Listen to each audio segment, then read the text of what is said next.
Oh, all of this is live, of course.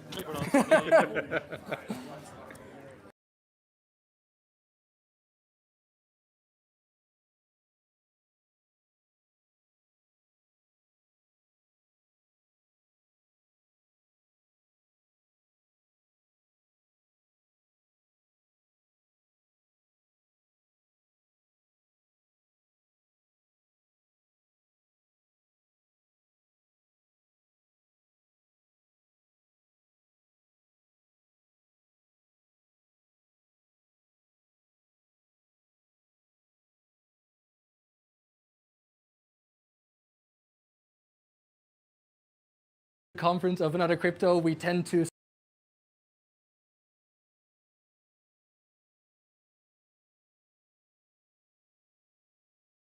what we've built, but also kind of mostly our lessons learned, because I think we're probably the biggest nano merchant, but also just in terms of crypto, we're becoming quite a big merchant in crypto terms in general. So I wanted to talk about what we can do to get more nano adoption, what we have learned, and hopefully it will be useful to people. If there are any questions, of course, you can always ask us, but yeah, let me share some lessons. Could someone click next slide? I don't know how to. I don't have like a clicker.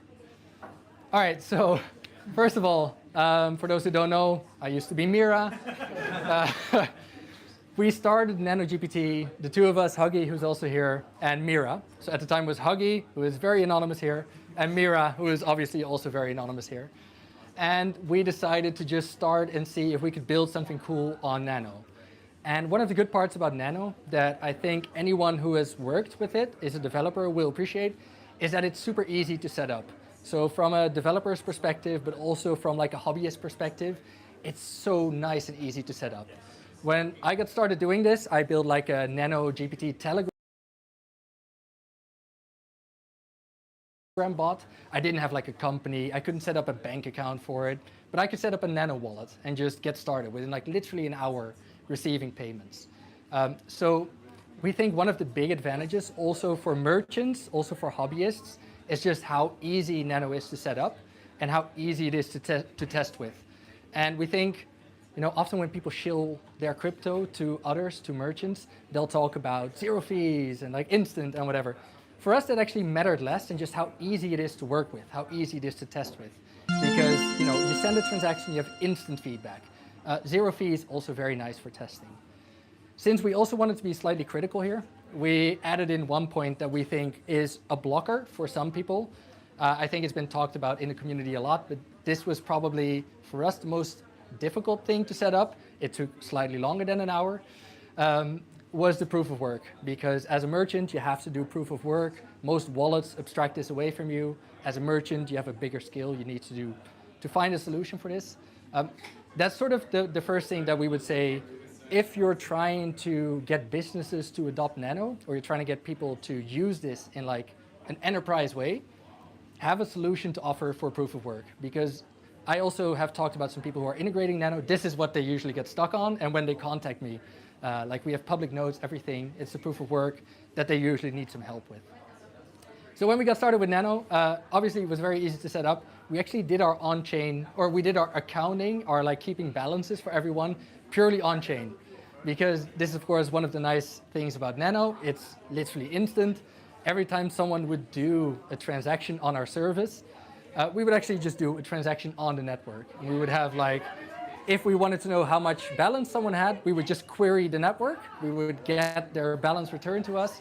We don't think there's many other crypto in which you could do that. So all of this together makes it super easy to get started with Nano, which is the first thing we want to sort of make clear. Like if you if you are talking about Nano to others, just get them to try it out and to sort of start working on it, because they'll notice how easy it is to set up, and any developer will appreciate that. Let's do next slide, sorry. Thank you, assistant. So of course we started Nano only, as many of you know. I haven't actually talked about NanoGPT because I assume anyone watching this, anyone here, kind of knows what we do. It's like access every AI, pay only for what you use. We started with just Nano because people could add 1 cent and that's it. Like you can just spend 1 cent literally, which is beautiful. It's like very clean, very beautiful. What we discovered is that, of course, not everyone worldwide uses Nano yet. It might surprise some of you. It's not actually the global standard yet. So what we decided was we need to add Stripe, or we need to add credit card payments. Many people always compare Nano to credit card payments and show how Nano is superior. We agree, but we still added Stripe. So how it's been for us is adding Stripe, it comes with a lot higher fees. I don't know if anyone here knows Stripe. Every merchant will have a love-hate relationship with Stripe. Because if we do a $5 transaction on Nano, nice, easy, 1 second, and you get $5. On Stripe, $5 transaction, we get about 50 cents in fees. Like 10% of the total revenue goes to Stripe. You have chargebacks to deal with, where people essentially put money on your service, they spend the money, and then they go like, it wasn't me, and they charge back, and you don't actually get your money. The other thing we had to get used to was waiting times. In Nano, you have your money immediately. With Stripe, it takes 2 weeks for them to pay out to you, which sometimes can actually be quite a bother, because if you're growing quickly, that can kind of hurt. But at the same time, we added Stripe, right, for increased reach, because not everyone has Nano. And we think many businesses that try to go Nano only, it's hard to make it profitable at this point. And we think, in general, adding Stripe is quite a good idea, also doing credit card payments. I'll get to this later, but it's also a very nice way to sort of show Nano's superiority when you have the two options side by side that nicely. But that's kind of why we added Stripe. And then, of course, we also added other crypto, as many of you know. So we started with BCH. And our reasoning for adding other crypto is similar to Stripe. So Stripe, many people have credit cards in the world. Crypto, many people don't have Nano, but they do have other crypto, so it expands our reach. We can market like, use your Bitcoin Cash and use it for AI. The marketing potential of adding other coins is great. It increases your revenue.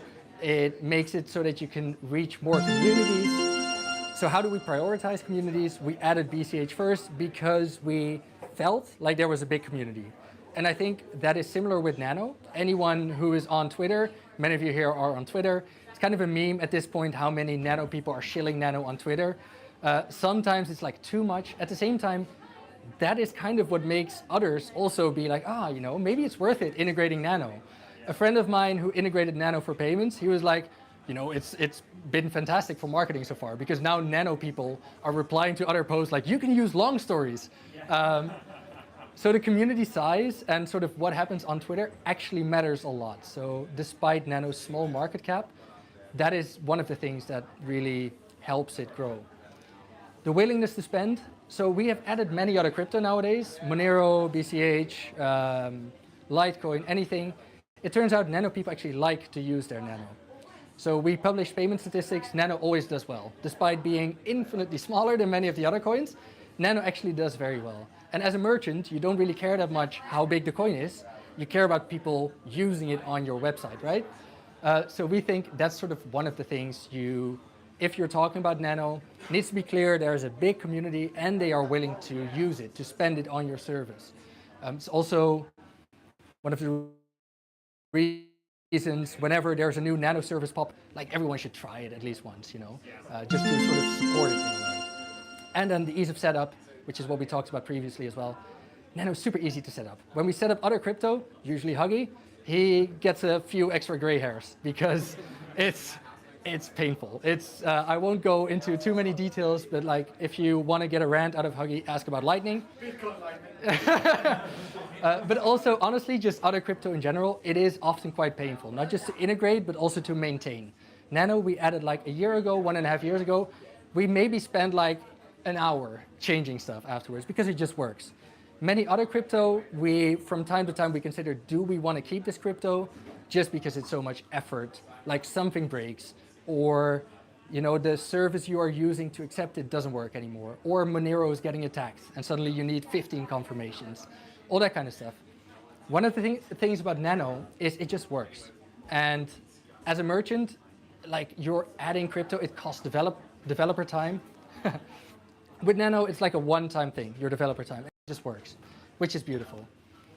I think what many other people focus on is the fees and the confirmation times. And I used to do this myself on Twitter, right? Like try it out, it's instant, it's zero fees. As a merchant, we don't actually care all that much about that compared to other crypto. Because we accept BCH, we accept it with zero confirmation, and it's like 1 cent in fees. So for us, the big comparison is always to Stripe, to credit cards, which is expensive and slow. Adding any crypto that you accept is so much faster, so much cheaper. And Nano is, of course, the best option to add. But the difference between Nano and other options in terms of the fees, honestly, is quite small. We care a lot from a store value perspective, which I won't go into too much here. But for most merchants, I don't think, unless they do micropayments, that that is what convinces them, the sort of 1 cent versus 0 cents.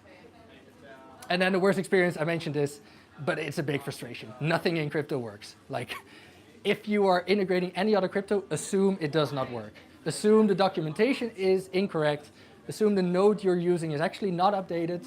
Assume you might not get a payment confirmation. It's a pain. In Nano, it just works.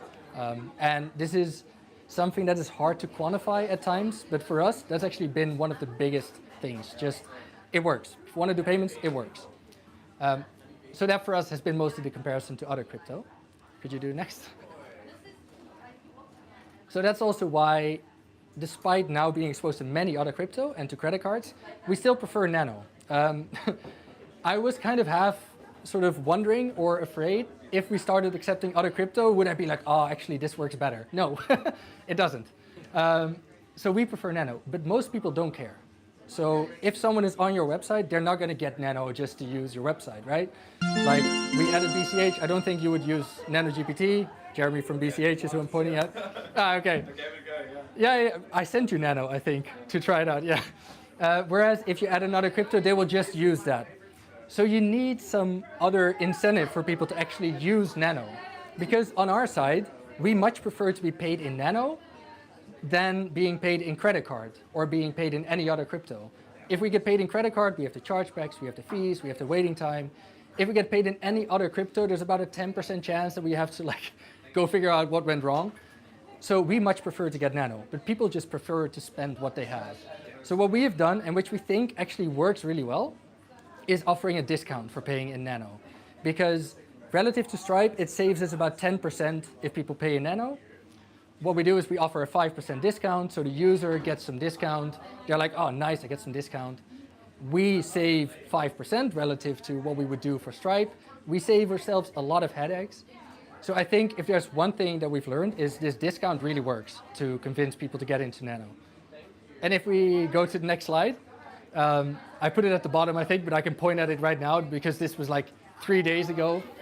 We have a subscription nowadays, and we offer a discount there in Nano as well. And we have like a Nano chat in our Discord. And people are talking to each other there about like, how do you get Nano? Like, I've never used crypto before, I've never used a digital currency before, but I've noticed there's a discount.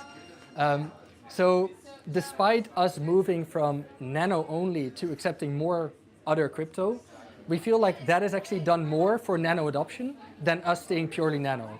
Because many people who would have never used our website or who would have never, considered using our website, they now try it with a credit card or with BCH or with any other currency. And then they realize, okay, 5% discount is pretty nice. Like, maybe I can look into this Nano and see how it works. So I'm kind of skipping back and forth here. But if there's anything that we've learned, it's that the product needs to be good, and then you can bring in Nano. I had the same with the Telegram bot that I built. I made it a bit too much about Nano because I really like Nano. And I think many of us here really like Nano. We just want to be paid in Nano. But at the end of the day, people who don't care about Nano, you want to get them in somehow, get them to use your product, care about your product, and then, mention Nano. We have this beautiful why do we use Nano page on our website. We have why is Nano our store of value. And it happens almost daily, to be honest, that someone is like asking Nano questions. We think because we went less Nano-centric, it actually increased how many people know about Nano. So if there's one thing we've learned, it's that it's about the product that you build, not about Nano specifically. Also, what I mentioned before, the stability and the ease of use as a merchant is so much more important than any fees. As soon as you get to like say 1 cent, and if you have a crypto that can also do 0 confirmations, we all know that it's like a dirty hack. because like it's not actually confirmed. But for a merchant, we don't care that much. It's like we're accepting $10, it's fine.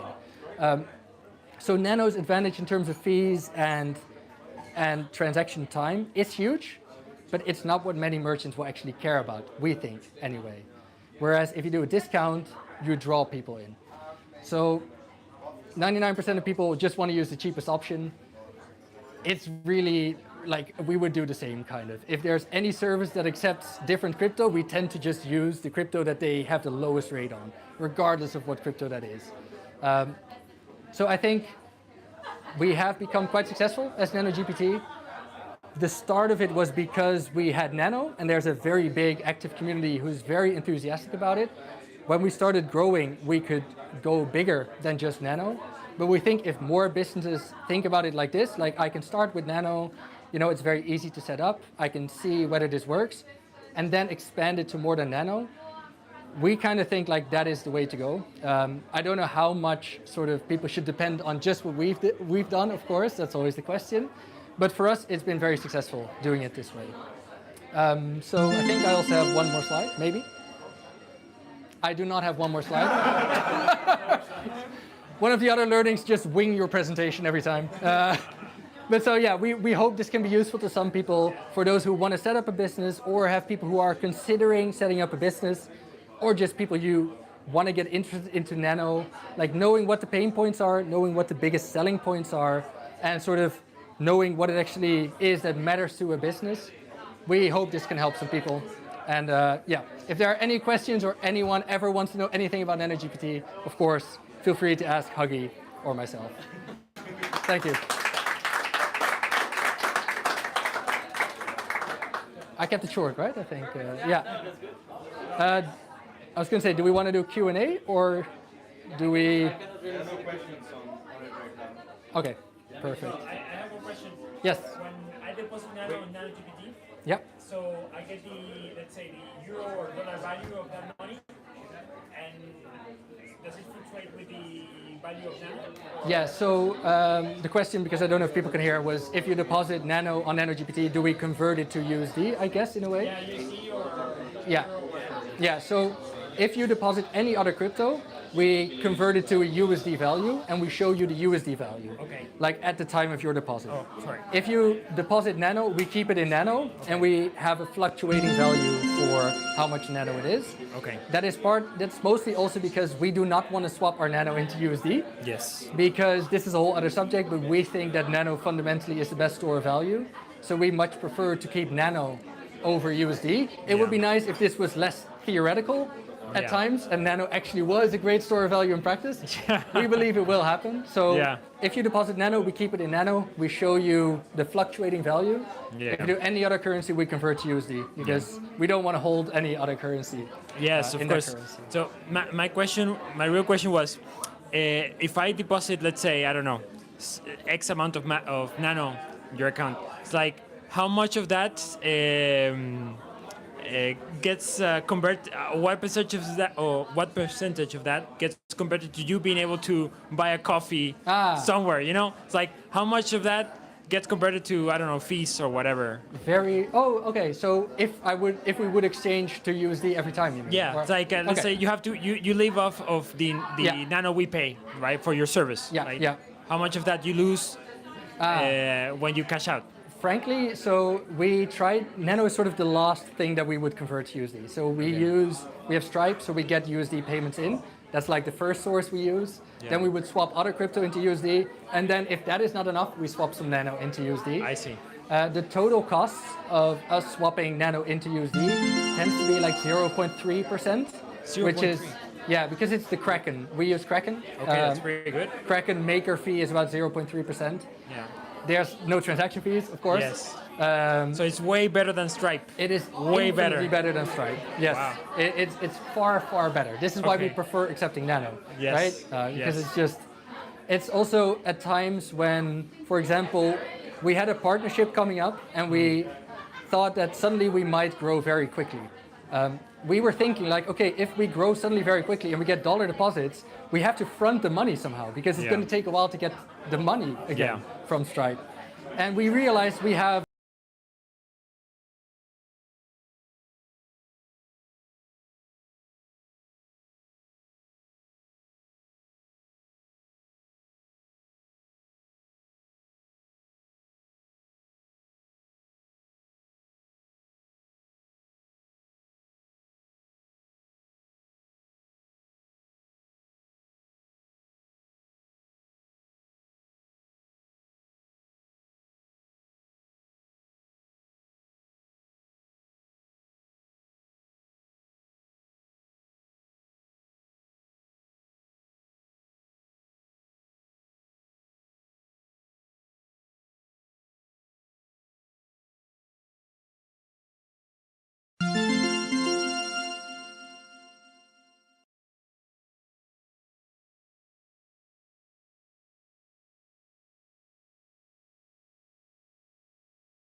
Come to see Mr. Verloc. Still important from the continent? What is it you want? The services of my sometime informer. It's been 2 years since I've seen you. And 2 hours since you saw the professor. You following me? It's all right.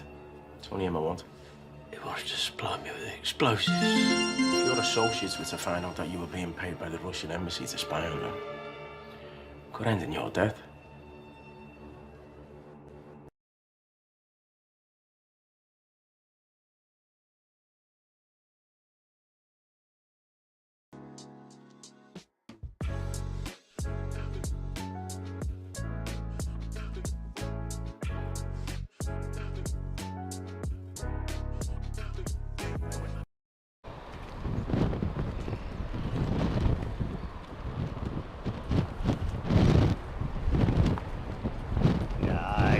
Nice.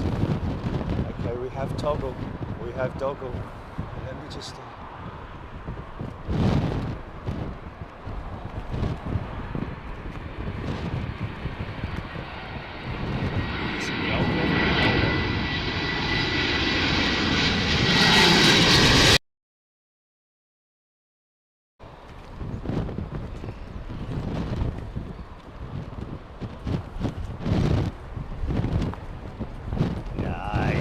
Nice. Okay, we have toggle. We have toggle. Let me just.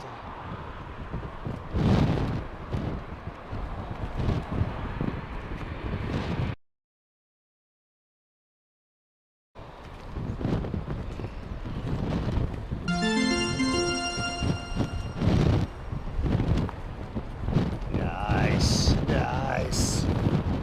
Okay, we have toggle. We have toggle. Let me just.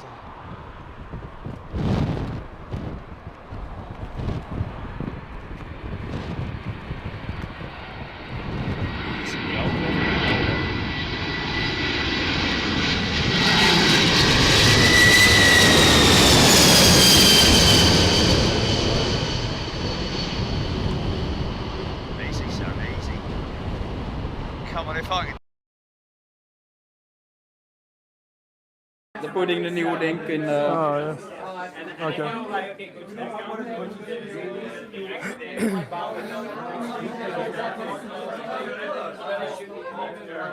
Hey, some provider, the provider for the Wi-Fi or the connection is down at the moment. Oké.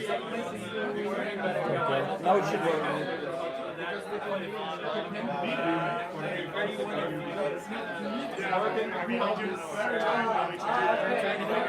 How they actually sell the brain. But it is always good to take tests when you can. We have done some steps on that.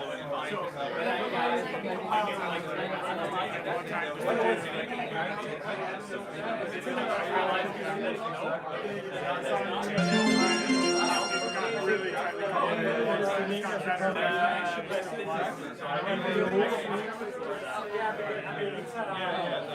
Let's do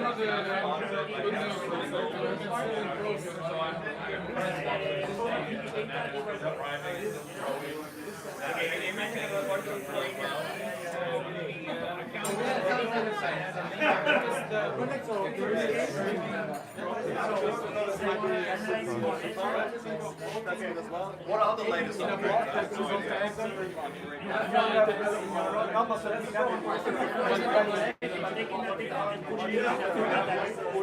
seems to be working.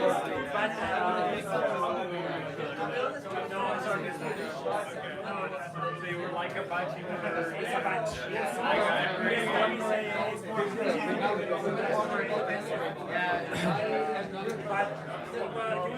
I would use it as a no. And you would be able to say you're interested in a specific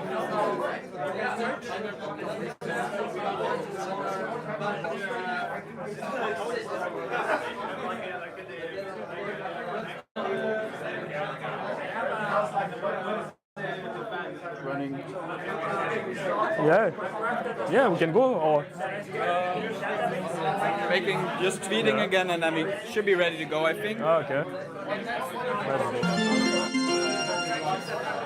Yeah, I think it did. I think it just went off.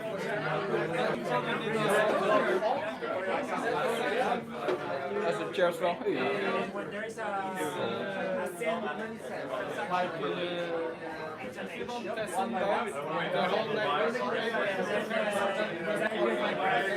and I keep this data in JSON.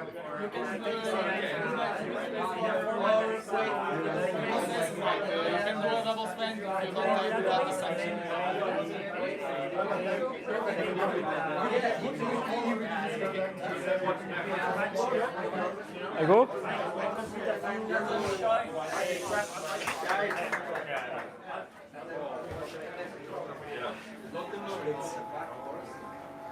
Okay. The light will not come in Yeah? Okay. Hi everyone. Thank you. Thanks.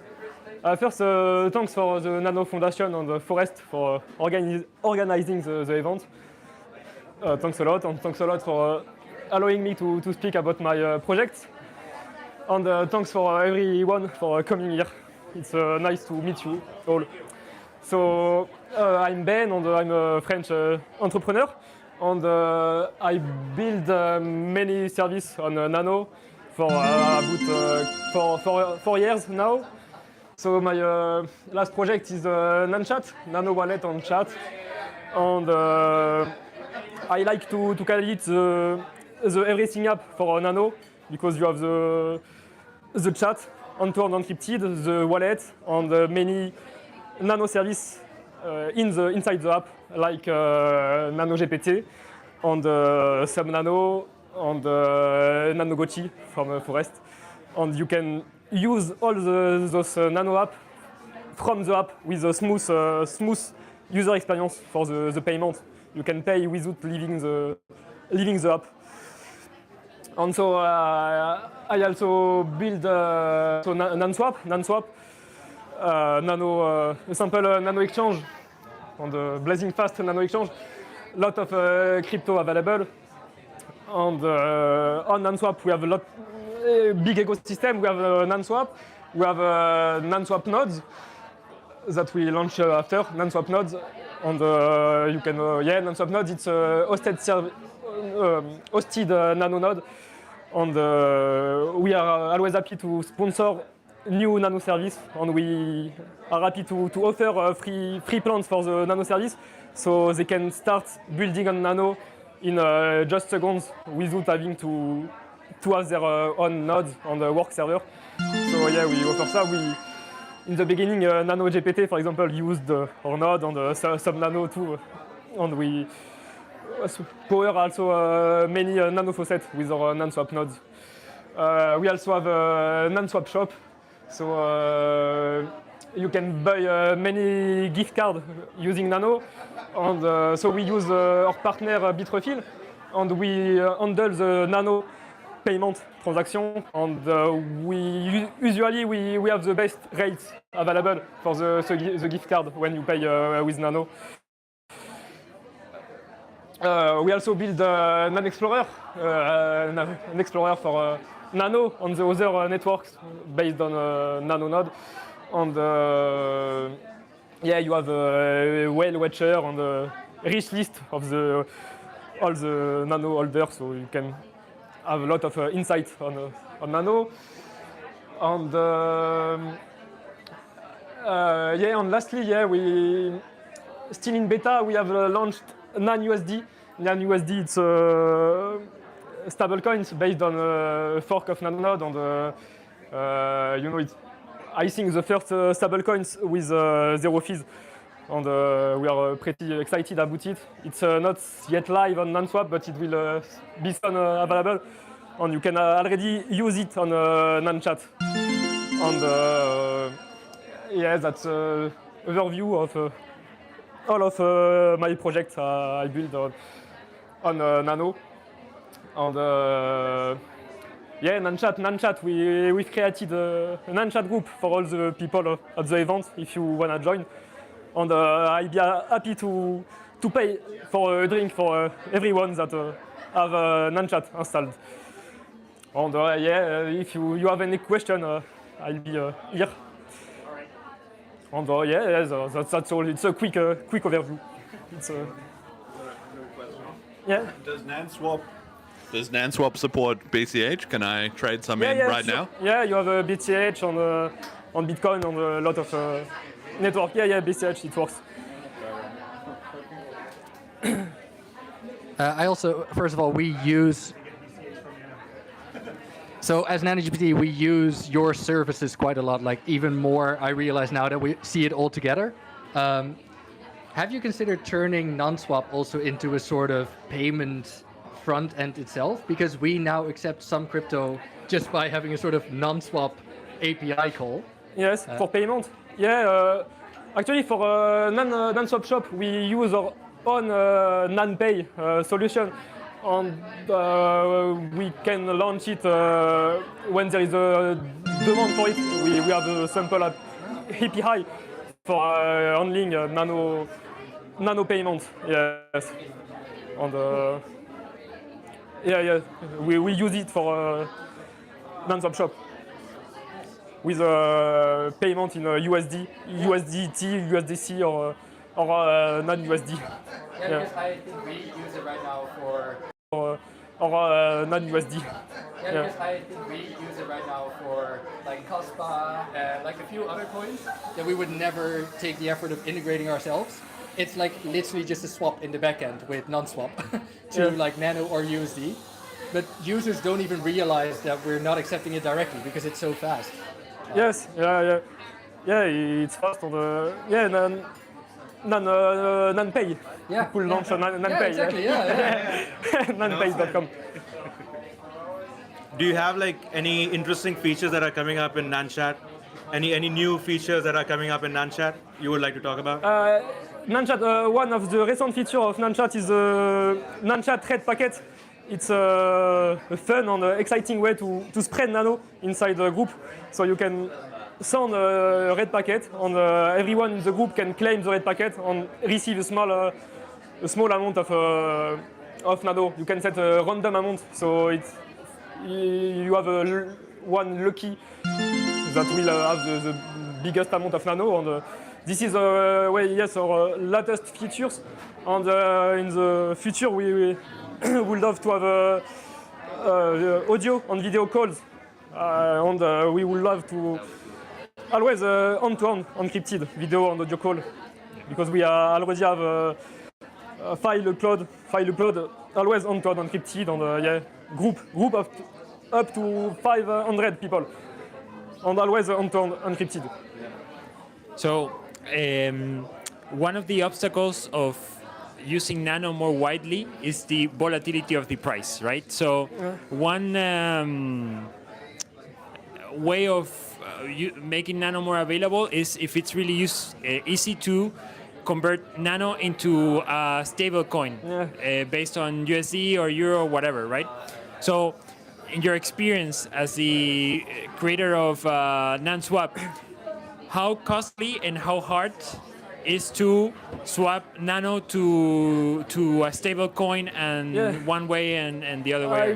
Currently on NanSwap you can swap Nano to stablecoins such as USDT or USDC, but you will have to pay the network fees of USDT and USDC, and it will take time because they are often slow to accept because it's not Nano.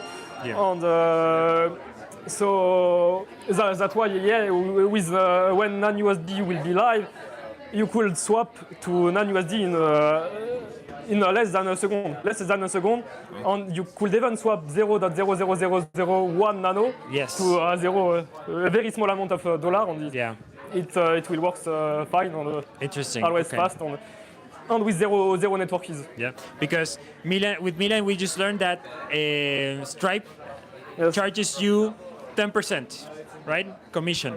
So, that's a lot. So if I want to swap to USDT or USDC, would you say it's less than 10% using NanSwap? It depends of the amount you want to swap. On a small amount, you will pay more fees because the network fees will be represent a larger part Larger of the exchange. percentage. Yes. Yeah, but it's about less than 1% fees. But on very small exchange, it will be more because of the network fees. Of the network fees. So with Stripe is 10% flat. No, it's 3% plus 30 cents fixed. Yeah. Okay. And then you also have the chargeback fees or whatever, but those are separate. Okay. And not fun. Yeah. No, so on a $5 transaction, we pay 45 cents in fees. 45 cents. Okay. Which It's always at least 3%. that is almost slightly less than 10% then. Okay. Slightly less. Okay. Cool. Low amount is very impactful. Yes. Okay. Definitely not a microtransaction platform. No, definitely not. Yes. Cool. Anyone else? Any questions guys here? All good?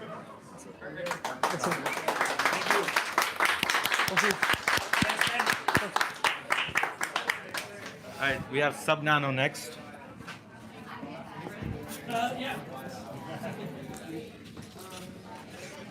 Come here. Oh my god.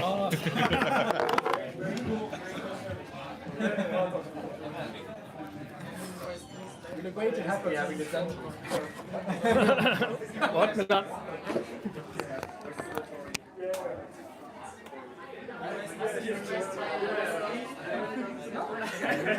Just say fuck it and see what happens. When do you think Okay, I have to go, guys. It's back at the USDC, so we are not. We are not standard code.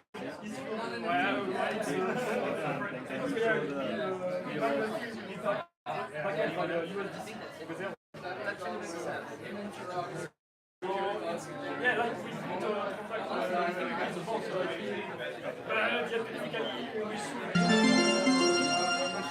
but for now, I see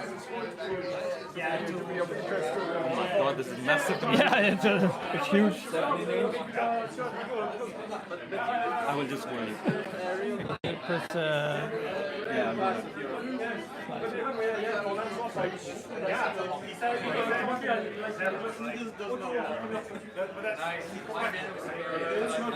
All right. We're good? Well, I'm the least professional presenter tonight because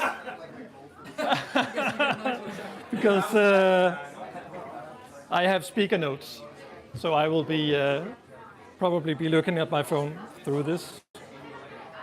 But yeah, I want to talk about something deceptively simple. It's paying small amounts of money on the internet, 5 cents, 10 cents, €1. We've been talking about micropayments for decades as a way to support the journalism and creators and software developers, but almost every attempt has failed. Why? Because traditional payment rails were never built for this. Like credit cards, PayPal, they're optimized for big purchases, not tiny ones. And fees eat up the value, settlement is low, and UX is clunky. So today I'll show you why Nano is different, why it makes micropayments actually possible, and how Subnano is putting this into practice. We'll look at some past failures, then I'll do a live demo, probably behind the camera. And finally, we'll talk about the bigger picture. What happens when sending a cent is as easy as sending a message. So if micropayments sound so useful, why haven't they worked before? Every decade or so, someone gets excited about micropayments. And every time the idea ends up buried here in the graveyard, Flatter, Blendle, ChangeTip, Bitwall, they all ran into the same wall. But not because of a lack of demand, because people liked the idea of paying a little to support content, but the rails just weren't built for it. So on the user side, too much friction. You had to sign up, register a card, top up a balance. Nobody is going to jump through that many hoops just to pay 10 cents for an article. On the publisher side, fees were brutal. A 10-cent payment on PayPal costs 35 cents in fees. That math just doesn't work. Settlement times, chargebacks, complexity, all of it killed margins. So these companies didn't die because the idea was bad, they died because the rails weren't built for cents. The payment system killed them, not the concept. So what happens if we do have the right rails? That's where Nano changes the story. So we've seen why micropayments failed in the past: fees, friction, slow settlement. The big question is, what makes Nano different? And I'm probably preaching to the choir here because Nano was literally built for this use case. It's instant, payments confirm in less than a second. It's feeless. If you send 10 cents, you receive 10 cents. No middleman taking a cut. And it's sustainable. The protocol is light enough to run on a Raspberry Pi. So compare that to traditional rails. Like I mentioned before, a 10-cent payment by card costs like 35 cents in fees. Or compare it to Bitcoin or Ethereum, where a fee can be $5 or $10 or even more. That's just, micropayments that don't just fail here, they're impossible. So with Nano, the math finally works. It takes micropayments out of theory and into practice. And that's exactly why I built SubNano, to show what becomes possible once you remove the friction. Next slide, please. So let me show you what's actually happening under the hood when someone buys a post on SubNano. It starts with the reader clicking unlock. From there, we spin up a tiny self-contained payment flow. The API creates a pending purchase in the database and issues an ephemeral Nano address. It's a one-time wallet address derived from a master seed. This means that every transaction is unique, traceable, and secure. Then our monitor service starts watching that address in real time. As soon as the buyer sends Nano, we see it on-chain within a fraction of a second. A webhook fires back to the backend. Boom, the purchase is marked as paid. And at that moment, the front end unlocks the content instantly. In the background, funds are routed, creator gets their payout, SubNano's small commission is split off, and the purchase is closed out cleanly. The important thing here is that all of this feels seamless to the user. It happens so fast, but under the hood, it's ephemeral addresses, real-time monitoring, and automated settlement doing the work. Next slide. So this is the previous slide. This is the demo time, so I'll just grab the... Just go to SubNano? Yeah, I'll just grab it here and do it. Do you want to do it like I'll just go to SubNano and you just go and do a payment over there? No, because I have can we? Yeah, people see it here. All right, so let me just show you how it works. So here's a demo post I made for today. If we scroll down, I can just probably zoom in here a bit. You see the unlock button. As soon as I click the button and an ephemeral address is created, and then I can choose to scan the QR code. I can also choose to pay by wallet.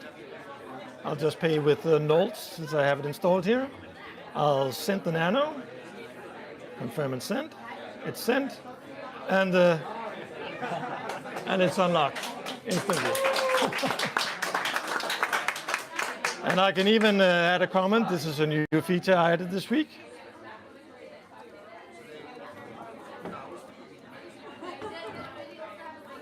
And I can add a tip for it. It works exactly the same as unlocking. So I'll open the Nano wallet, send a quarter Nano, and hopefully there's a tip. And there it goes. And somehow, MasterCard. So,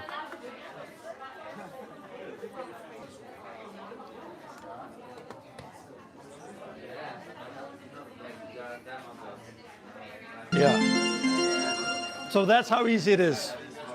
You buy a post, you leave a comment with a tip, or you can log in with a comment. I didn't show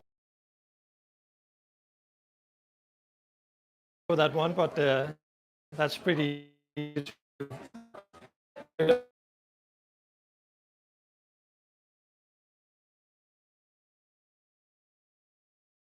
choose to get what they want instantly. And this can involve shipping in forums and per page payments for APIs or crawlers, as we've seen for the last couple of months, and monetizing niche newsletters, even replacing like buttons with value transfer. So with Nano, we finally get to test whether micropayments can shift the digital economy. Next slide. So micropayments have been a theory for about 30 years. Rails were just never good enough. Nano is the missing ingredient, in my opinion. It's instant, feeless, and scalable. Nano just makes micropayments. That means that we can finally use micropayments in practice for journalism, creators, open source, and forums. Anywhere ads and subscriptions just don't fit. But Subnano is just one example. The bigger story is what all of us can build. Next slide, please. So my closing thought is this: be the adoption. So build services, spend Nano, show the world what happens when money finally works at internet speed. That's how Nano wins. Thanks.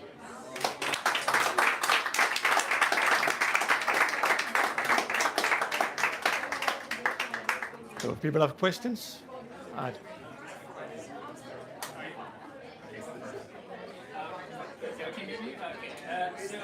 Recently was released a new protocol, X402. I think Google's released a new protocols as well for micropayments. Any take on that? Do any plans to adopt that? Because I think that we're kind of missing that. Yeah, I think like a common protocol that everyone can use. Yeah, and Cloudflare has something in the works too, I think. Yeah. So it's Yeah. really exciting. I would really like them to see them exploring Nano in that sense. It's obvious use case for that. But we need more eyes on it, and yeah. So awesome. Thank you. Yeah.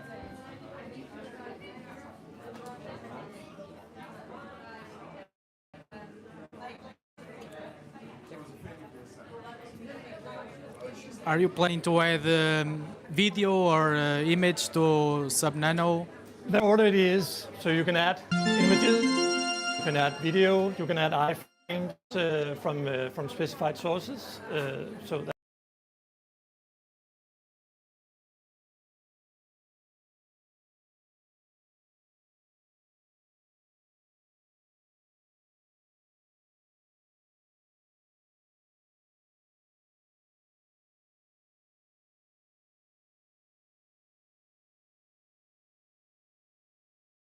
that's already a possibility. Nice.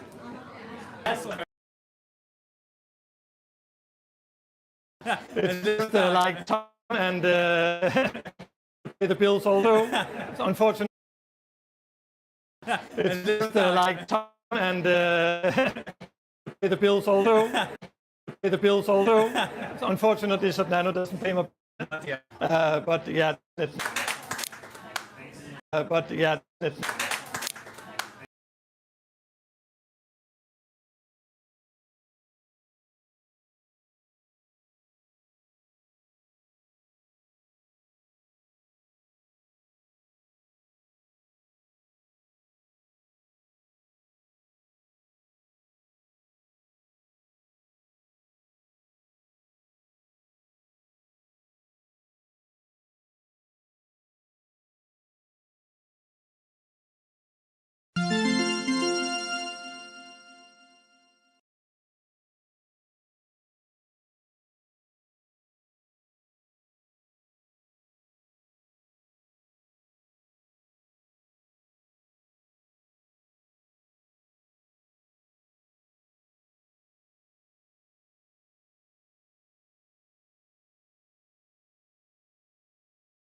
Everyone, hello. My name is Enzo. I'm the creator of Standard, a website about nano analytics, nano network intelligence. So this presentation is improvised, so sorry that I didn't have a nice presentation like everyone else, but I was still wanting to talk a little bit about nano analytics. So what is this? So my idea was, typically in crypto, the people that get interested in crypto are quite technical, and the conversation in nano, rightfully so, is a lot about what are nano's technical capabilities.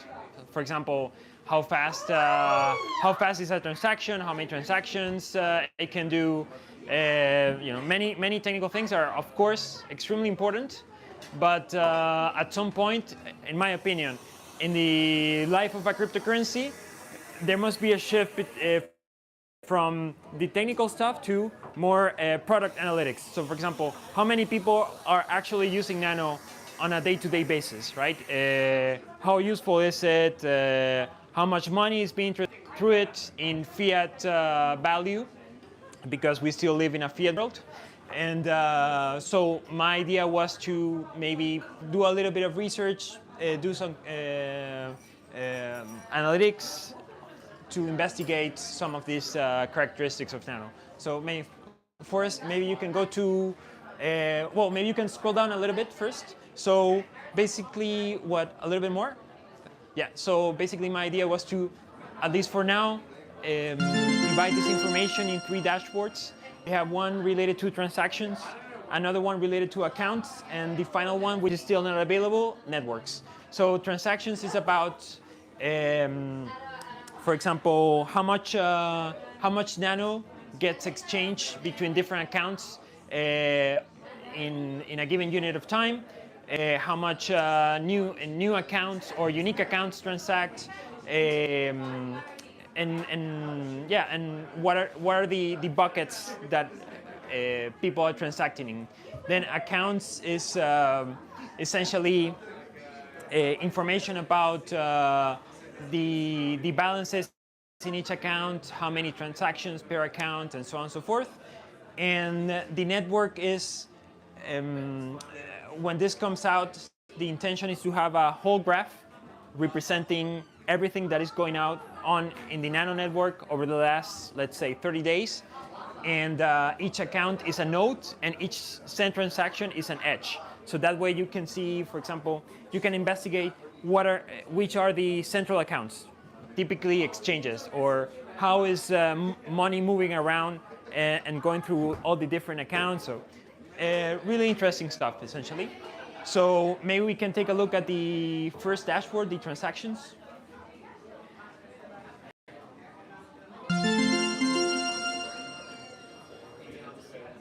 It's a bit slow. It's okay.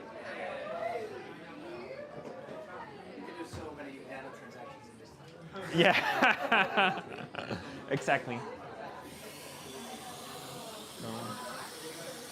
Yeah, I don't know if it's if it's a website or it's a connection. It's internet, right?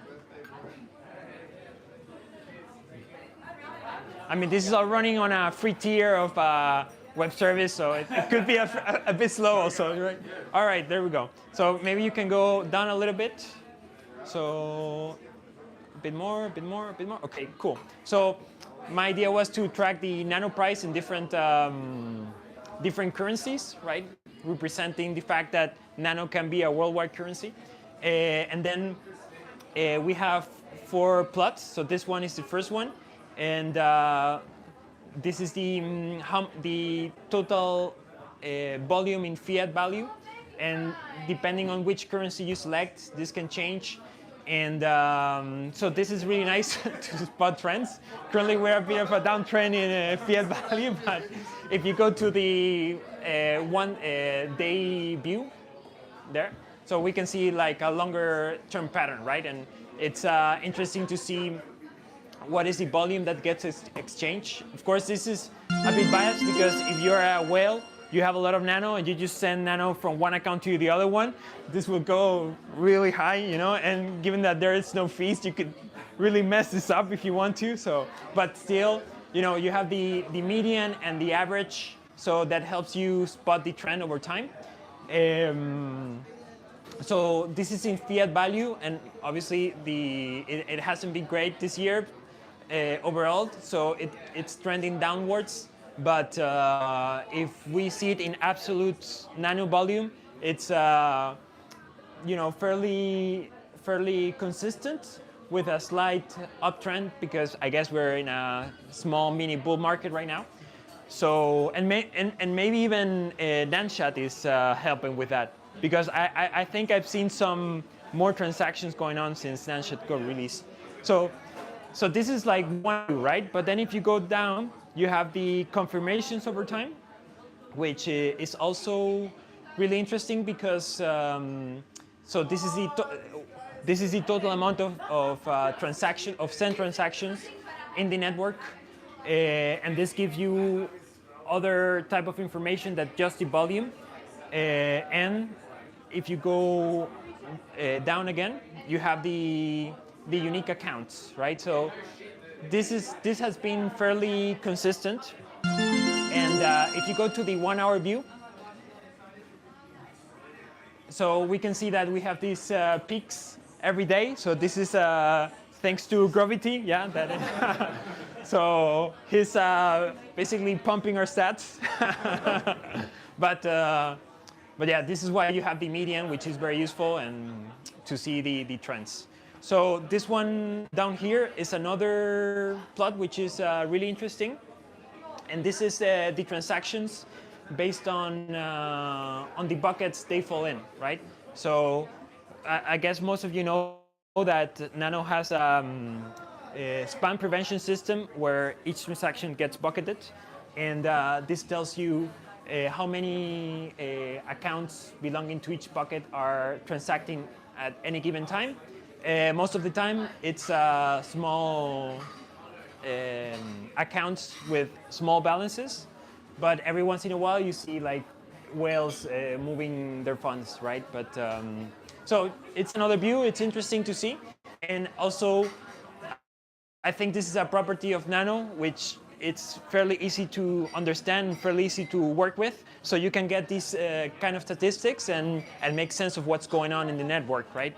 And it's not something like, I don't know, I'm not super knowledgeable in all crypto networks, of course, but for example, taking the example of Bitcoin, where you have to check the unspent transaction outputs going back all the way to the beginning of the blockchain. You know, it's really hard to make sense of what's going on.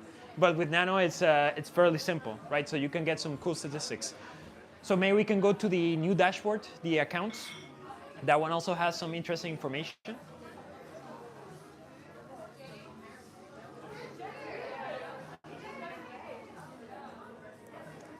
It's going to take a little bit.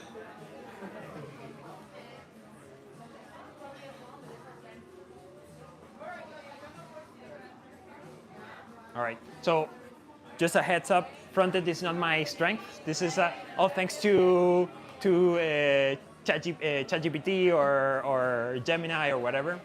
But okay, this should be loading. This should have loaded by now, I think. Maybe. Let me see. Ah, yeah, okay.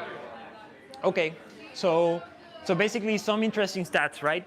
37 million accounts that have either emitted an open, send, or receive block. I mean, this is not a lot, I think, right? So it's quite interesting to see. So 25 million with a balance larger than 0, at least one raw. 6.3 with at least 1 cent. 60,000 almost receive only, and this is how much Nano is in accounts with less than 1 Nano in balance, right? So interesting to see. So if we go down a little bit, so this plot tells us how many transactions have been made by different accounts based on their balance, right? So we have most most accounts have made, have a balance of less than 1 nano and have done between 2 and 10 transactions, right? So this makes sense. This is people who are just trying out Nano or just making small transactions, so that makes a lot of sense. No, this is 0 here. If you hover over here, you will see that there's no account that has more than 1 million Nano and has made only 1 transaction. So I guess, yeah, at the end of the day, it's worth something, right? And then you have like the whole spectrum, but basically, I guess the ones over here are mostly exchanges. This is around, it's like 1 to the 123. It's like how much, more or less? It's, I don't know, like 10 or, well, it's you can take a look afterwards, right? This is in log scale. So if we go to the next one, to the next plot. So this one, the intention with this plot is to see how many people are changing their representative, right? So this is very interesting because we see, so what I did here was, okay, I'm only gonna look at 66% of the total supply in my database, right? Maybe I'm taking only 82 million, so maybe it's slightly less, but this is what I have in my database, right? And I'm looking at 344 accounts, and I'm checking, okay, how many of them are changing their representatives? So what I found was that we have 27% never changed them, never changed their rep. So basically whatever was set, this is what they used. And then we have like the whole spectrum. And but of course, a big chunk of people, they don't change their rep that often. I mean, which makes sense, right? Because if you're an exchange, you set your rep to your own server, and then maybe you don't change it that much. But then we have accounts over the whole spectrum, commanding different amounts of fairly large amounts of Nano. But it's interesting to see, right? The percentage is how much of the 82 million they command, the total in Nano, and how many accounts. So just a view to see how much this is how many rep changes are happening in the network. Something very important for us. So if we go down a little bit more, we have this table, which is really interesting. So what I did was I divided all the accounts in these categories, which are easy to remember: shrimps, fish, penguin, seal, dolphin, shark, and whale, based on how much Nano they have. So it's if you have less than 0.971, I mean, the shrimp. If less than 10, fish, penguin, whatever. I don't know. Just something easy to remember, fun. That's it. And then you have the stats. So for example, how many accounts in total? We have 24, almost 25 million shrimps, and only 164 whales. And how much balance is held by each tier, the average balance, and then some stats. For example, the maximum amount in the whale tier is the maximum balance is 8 million, and the median is 210,000, right? And then you have the same for each tier. So it's good to know more or less, what scale of Nano each tier is working with, right? And so if we go down a little bit more, so this one was interesting. I had a lot of interest for this graph when I posted it the first time, and this is how much each tier changes in total amount of Nano held over time, right? So this is since 2023. And you see the evolution of each tier, right? Here you have the different colors. For example, blue is the whale, pink is the shark. And then, so here I made some conclusions and some comments that what we would like to see in a world where Nano is more widely adopted is the number of whales to decrease. That means that the Nano gets spread out more, and that you have smaller accounts, let's say dolphins and seals, having something between, I don't know, 1,000 and 5,000 nano, that the number of accounts that have this property increase. So in my opinion, this is a signal that nano is getting more widely adopted, right? If you get concentration into just a few whales and sharks, it's people who probably just have a lot of money and they want to, you know, just speculation, making some money and stuff, which is okay.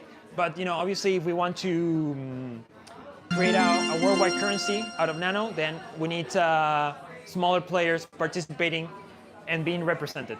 So here we see that, you know, also this is interesting because we see some correlations. Sometimes when the whale amounts increase, the sharks decrease.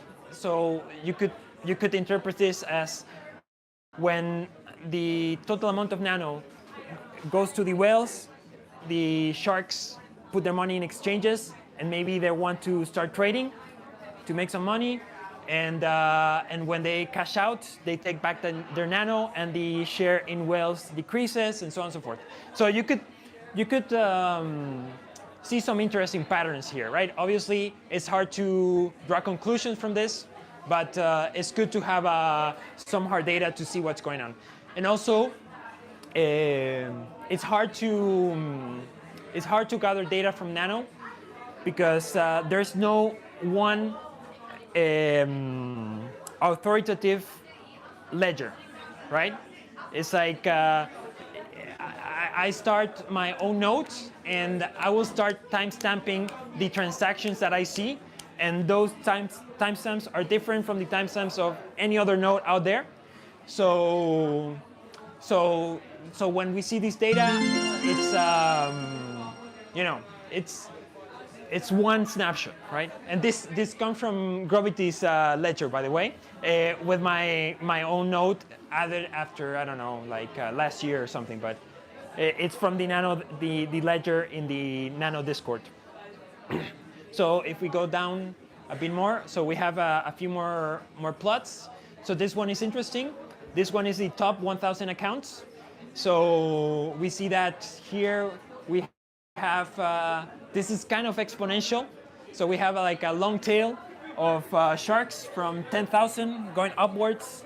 And then when we hit around almost 10K, 100K, sorry, it starts going up quite quickly. And then here, I guess we have exchanges with a lot of balance. So if we go down, this one is an attempt at seeing how much nano is being used every day compared to the historical. This is a comparison of each day how much is used over the last 30 days compared to the last year. This one I don't like too much. Maybe I would change this, so maybe we can just go down. But it's just an attempt at knowing how much nano is being used. So this one is how much nano. So each account has a balance, and depending on when that account made a send transaction, I record their balance here, right? So this means that accounts holding a total of 29 million nano transacted over the last month, and here 6 million over the last 2 months, and so on and so forth, right? So this is a picture to see who's using nano and how much of the nano supply they command, right? So here we can see that, for example, 32 million nano never made a send transaction. So they just received money, maybe a cold storage wallet or whatever, and they never made a transaction. Then another big chunk is in haven't made a transaction in 3 years. So it's a lot. And then you have the whole spectrum. But again, this is useful to see how it's being used and what's going on in the network, right? And then if we go to the last chart, this one is quite interesting. This one, it's a lot of information, right? So we have the tiers, and we have the, let's say, a percentage and a total number of accounts. And this graph basically is trying to say, okay, how much is the network being used by each tier, right? And this is activity coefficient that basically goes down the longer you spend without using Nano. And if your account is new, this goes down even faster. And what we see is that, something that is fairly, makes a lot of sense is that the ones using Nano the most are the whales, because obviously they have a large supply. So you can see that here it's way more green, and the people who basically use Nano once and then never again are the shrimp. Basically one account, one transaction, you use it once and then you forget about it, and then you have the whole spectrum, right? And for each tier, you can see how much is being used, right? So there's a fairly big portion of whales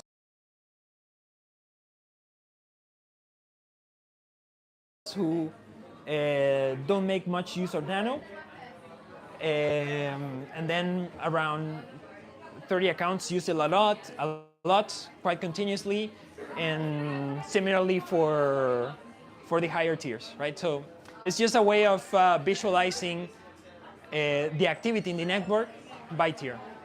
So this is basically what I have for now. The next step would be the graphs dashboard, which will allow us to see more of each account. And my idea is to create, let's say, a database or something that people can use to investigate, okay, which accounts have made big transactions, which ones are new, which ones are old, which ones, visualize that in a graph, and being able to understand the network a little bit better and just figure out stuff about it. So basically that's it, and I hope you liked it. And if you have any questions, let me know.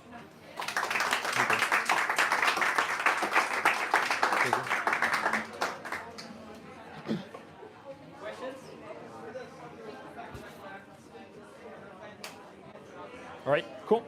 Thank you.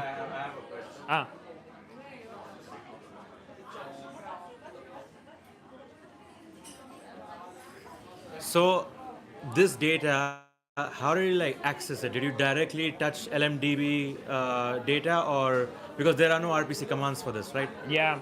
So I actually have a pretty big pipeline to get this data. Exactly. And I have to code a lot. Accessing LLD. So I made an app, or I made a little program to read data from the nodes. I just query the node APIs. Okay. Right? Instead of reading LMDB directly. Okay. Because I said, okay, I'm gonna go for LMDB directly, but it was too complicated. So I said, okay, I'm just gonna go for the nodes, and then I have an app that continuously queries the node and dumps this into a SQL database, and then I read it from there. Okay. Yeah. Okay. And what's the maximum amount of the time period that you can see? Because we saw it 7 days. Can it be even longer? Or a year or all time? But what do you mean by the graphs that you were showing? So in the previous ones, Yeah. The maximum period is 3.5 years or something like that. Oh, okay. Because the problem is that since so Nano, today we're celebrating Nano's 10th year anniversary, right? But we don't have ledgers from back then.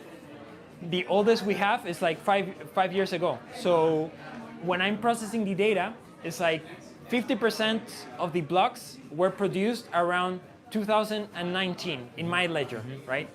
And so basically, it's if we don't have the ledgers from those times, that data is irrecoverable. It's the timestamp that you need. Yeah, that's the most timestamp, important. exactly. Okay. We don't have it. So my cutoff period is 3 years, right? So we don't have the prices of Nano's biggest bull markets. Will be interesting to see, right? But I think that this also tells us that maybe there's a big opportunity for pruning, because do we really need to know what happened back then? In the ledger, right? I don't know.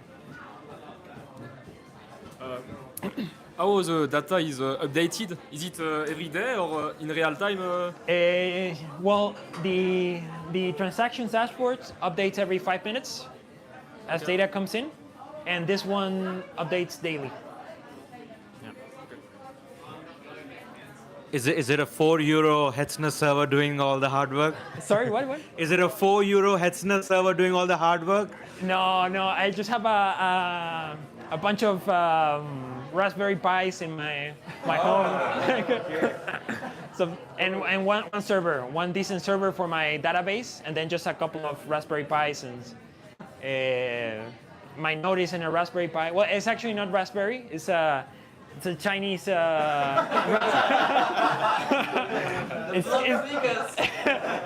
called Ratsa.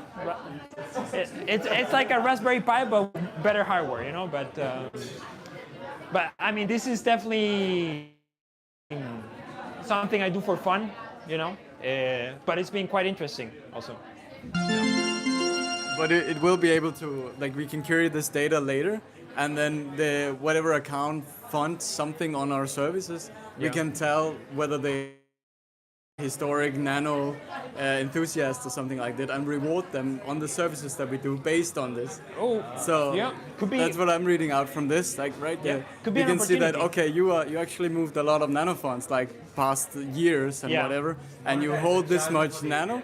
So we maybe credit you with a different discount code, right? Oh, yeah. Interesting, yeah, could be. So I have different, obviously in my database I have a lot of tables. One table is the accounts table, which basically has an overview of each account I see, right? And I keep track of how many times they changed the rep, how many transactions they made. First block I saw from them, so I take that as the birth of that account. So there's a lot we can say about each account, right? So yeah, who knows? Maybe one day I open this API, or I just put this data out there. Why not? Exactly. Yeah. So for the next dashboard, I created something called importance scores, right? And then you have, and then on all the transactions made on a 30-day basis, I assign importance scores to each account. And for example, I say, okay, I score the maximum transactions sent by each account, right? And I order that from 0 to the maximum, and then I assign importance scores. And this in many categories. And then with that, I create a score for each account for the last 30 days. And based on that, you can select nodes or select accounts based on their importance scores. And, you know, and based on what you want to see, you can prioritize one importance score over the other. When one could be, okay, I want to see what are the oldest accounts, that is one important score, and you can maximize that, and you will see in the graph those nodes bigger, right? So you can select on what you want, what you're interested in. Just some ideas. Yeah. Cool. Oh, thank you. Thank you.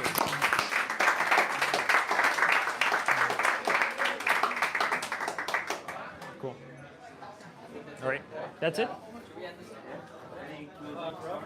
Oop. Oh, fuck. Are you sure? You don't want to start. What's the story? No. Oh, okay. Yeah? Yeah, just do closing remarks. I just only want to do like some closing remarks. What are your... I didn't have any. Just you built it on? You can just shout and do it. All right. Everyone, thanks for joining the stream. People. Thank you so much for coming, everyone. I'm really happy that we have such a nice big group here, and so many Nano enthusiasts, and also so many people here that are building with Nano. It's just amazing to see. So thank you, everyone, and thanks for watching the stream as well. And,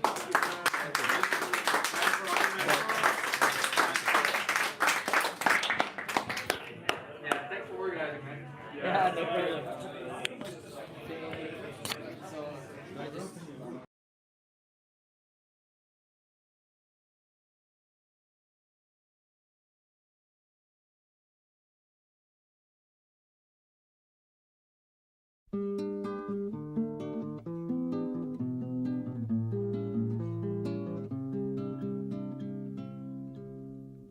It's nice to hear your voice again.